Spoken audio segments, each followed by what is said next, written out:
дар доираи сафари кории асосгузори сулҳу ваҳдати миллӣ пешвои миллат президенти ҷумҳурии тоҷикистон муҳтарам эмомалӣ раҳмон ба вилояти суғд дар деҳаи каздони ноҳияи айнӣ бинои нави муассисаи таҳсилоти миёнаи умумии рақами 48 мавриди баҳрабардорӣ қарор дода шуд.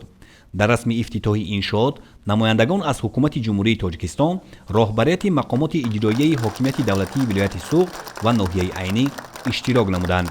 бинои нави таълимӣ ки аз ду ошёна иборат мебошад, бо мақсади татбиқи сиёсати маорифпарваронаи пешвои миллат муҳтарам эмомалӣ раҳмон дар доираи нақшаи чорабиниҳои ободонӣ бахшида ба 35-солагии истиқлоли давлатии ҷумҳурии тоҷикистон тавассути ҳашарҳои дастаҷамъонаи мардуми бо нангу номуси деҳа, дастгирии соҳибкорони маҳаллию бурунмарзӣ ва саҳми сафири фавқулода ва мухтори ҷумҳурии тоҷикистон дар давлати Кувайт Зубайдулло Зубайдзода бунёд шудааст. иншоот дар масоҳати 4600 метри мураббаъ ба таври замонавӣ қомат афрохтааст. муассисаи навбунёд аз 13 синфхонаи муҷаҳҳаз бо таҷҳизоти замонавӣ ва ҳуҷраҳои корию ёрирасон иборат буда барои 640 хонанда дар ду баст пешбинӣ гардидааст. имрӯз дар деҳаи зебоманзари мо ки як гӯшаи тоҷикистони азиз аст, рӯзи хурсандӣ, рӯзи фаромӯшнашаванда ва рӯзи таърихӣ аст. зеро бо кӯмаку дастгириҳои ҳамешагии асосгузори сулҳу ваҳдати миллӣ, пешвои муаззами миллат, президенти ҷумҳурии тоҷикистон муҳтарам эмомалӣ раҳмон як мактаби замонавӣ сохта ба истифода дода шуд. ин мо омӯзгоронро водор месозад ки ҷавобан ба хизматҳои арзандаи пешвои миллат дучанд меҳнат кунем. фарзандонро дар рӯҳи ватандӯстию хешаншиносӣ, меҳнатдӯстию инсондӯстӣ тарбия намоем, то ин ки онҳо дар оянда мутахассиси хуб шуда баҳри халқу ватан содиқона хизмат намоянд.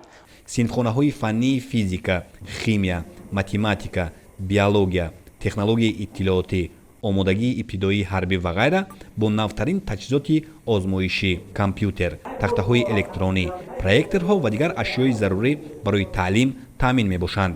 ман ки омӯзгори фанни химия ҳастам, асосан дар фанни химия бисёртар ба мо таҷҳизотҳое ки барои гузарондани лаборатория лозим буданд, имрӯз ҳамаи он шароитҳо муҳайё ҳастанд. ҳамаи он асбобҳои лозимае ки барои гузарондани таҷрибаҳои лаборатория аст, ҳамааш барои мо муҳайё карда шудааст.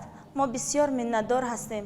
мардуми деҳаи каздони ноҳияи айнӣ бинои наву замонавии муассисаи таълимиро чун тӯҳфаи арзишманди пешвои муаззами миллат муҳтарам эмомалӣ раҳмон бахшида ба ҷашни бузургу муқаддаси миллӣ 35-солагии истиқлоли давлатии ҷумҳурии тоҷикистон қабул намуданд. бо пешниҳоди ҷаноби олӣ солҳои 2020-2040 20-солаи омӯзиши фанҳои табиатшиносӣ, дақиқ ва риёзӣ дар соҳаи илму маориф эълон гардид.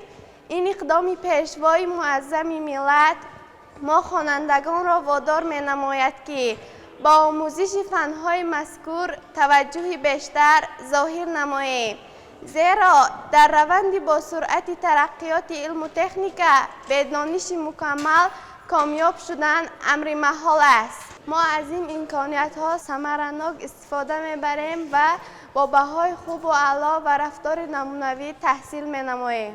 мизу курсӣ, ҷевон дар маҷмӯъ лавозимоти муассиса вобаста ба синфи таълимӣ интихоб гардидааст ки барои донишандӯзии хонандагон мусоидат мекунад. мо дар назди худ вазифа мегузорем ки дар ҷавоби ин ғамхориҳои падаронаи пешвои муаззами миллат наслҳои наврасро ба дар рӯҳияи ватандӯстӣ, ободкорӣ, таълиму тарбия диҳем ки содиқ ба ватани хеш бошанд.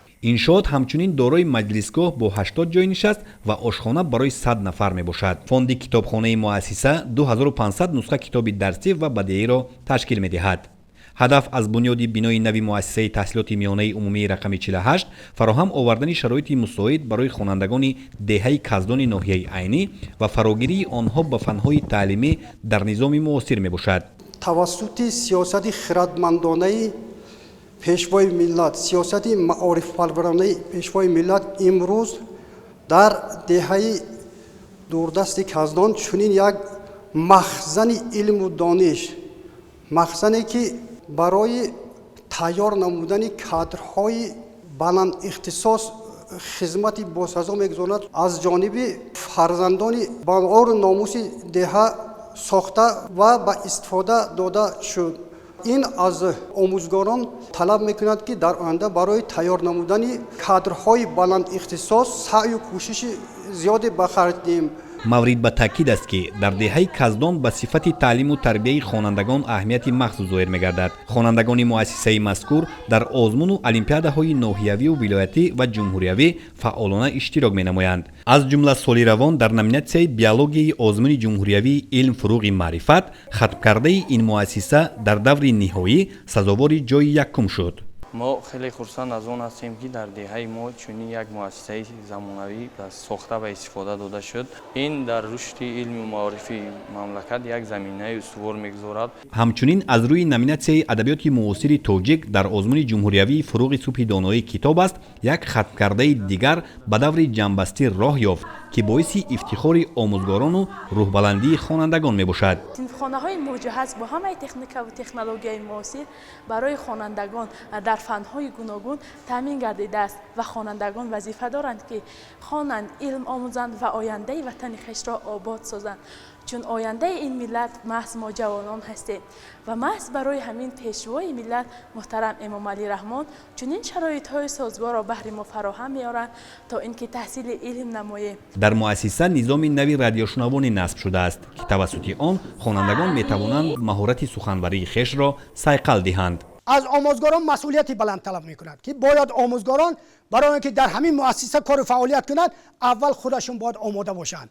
باید آموزگاران بسیار دانشی کسبی صحوی خوب داشته باشند. ضمن اجرای کارهای ساختمانی از مصالح بلند صفت استفاده کرده کارها را با رعایت معیار مقرر گردیده و از روی لایحه تصدیق شده انجام دادند تا که انشاءات سالهای زیاد به مردم خدمت رساند. وظیفه ما آموزگاران استفاده از این شرایط و سوادناک کردن نسل نورس می باشد. جواباً به غمخواری های معارف پرورانه پیشوای معظم ملت وعده می دهم که شاگردان را در روحیه وطندوستی و خویشتنشناسی تربیت نموده نسل را تربیت نمایم که سزاوار نام تاجیک و پرچمبردار ملت تاجیک باشد. در شفت بینای اساسی مؤسسه تالار ورزش بنیاد کرده شده است و دارای شرایط خوب برای بازی‌های فوتبال خرد، والیبال و بسکتبال میباشد. همچنین در حدود انشاءات میدانچه برای مشق و تمرین تشکیل گردیده است. انشاءات با نظام گرم‌دهی و خط آب علاهیده تامین است. شرشره سنگی با ذوق زیبایی پرستی و مهارت بلند کسبی ساخته شده به حسن حدود انشاءات زیبایی دیگر زن می‌نماید. намои берунаи бинои навбунёди муассиса дар асоси санъати меъмории миллӣ ва бо тарҳи ҷадид оро дода шудааст ки диққат ҷалбкунанда мебошад. дар саҳни иншоот ду суҳбаткада ба таври муосир ва аз рӯи санъати меъмории миллӣ сохта шудааст. атрофи иншоот дар масоҳати 2550 метри мураббаъ сафолакпӯш ва майдони 720 метри мураббаъ сабзазор мебошад. гулу дарахтони ороишии мавсимӣ ва ҳамешасабзи шинонидашуда рангорангиро дар ҳудуди муассиса таъмин менамояд. ороишоти бино, гулу дарахтони рангоранг ва дигар ободиҳои ҳудуди муассиса дар зебоии деҳаи каздон замина гузоштааст. маврид ба зикр аст ки сокинони деҳаи каздон дар баробари ба таври дастаҷамъӣ бунёд намудани чунин иншооти хуштарҳу замонавӣ ҳамчунин кӯчаҳоро обод карда барои худ шароити созгори зиндагиро фароҳам овардаанд. мардум ободии диёрро аз ободии хонаву дар ва маҳалли зисти хеш дониста хонаҳои истиқоматиашонро рангубор, роҳҳоро асфалтпӯш, кӯчаҳоро чароғон ва ҷӯйбору дигар иншооти ёрирасонро таъмиру навсозӣ кардаанд. ҳамаи ин ободониро сокинони деҳаи каздони ноҳияи айнӣ аз пойдории сулҳу субот, истиқлоли давлатӣ ва тинҷию осудагӣ вобаста медонанд. нақша доранд чунин корҳои созандагиро минбаъд ҳам идома дода сатҳи зиндагиашонро боз ҳам беҳтар намоянд. анҷоми чунин корҳои ободонӣ ки аз сарҷамъию муттаҳидӣ ва якдилию ҳамбастагии мардуми деҳа сарчашма мегирад, қобили таҳсин ва шоистаи пайравӣ мебошад.